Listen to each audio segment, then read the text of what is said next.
in the world. You know when girls sneeze, it comes out their things too? Their what?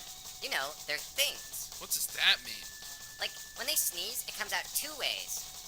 What, like both nostrils? No, lower. Belly buttons don't snooze. No, fucktard, lower. You know, their things. You mean their cooters? What's that? It's a word for their things. Yeah, well, that... Wait, nothing comes out there when they sneeze. Wanna bet? No. $10. Oh, okay, fine. But how are you gonna prove it? Why are you looking at me? The next day... Well, how are you gonna prove it? You'll see. Whatever. Hey. Hey. Hey, Athena, aren't you allergic to pollen?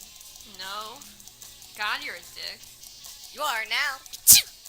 Asshole. Guess who owes me $10? God damn it.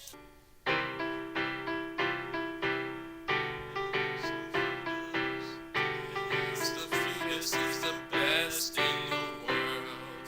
Jesus died for our sins, then he came back again.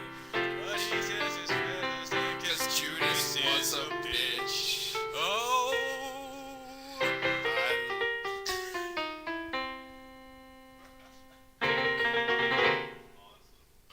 This is just an incredibly weird setup for a relatively lame payoff.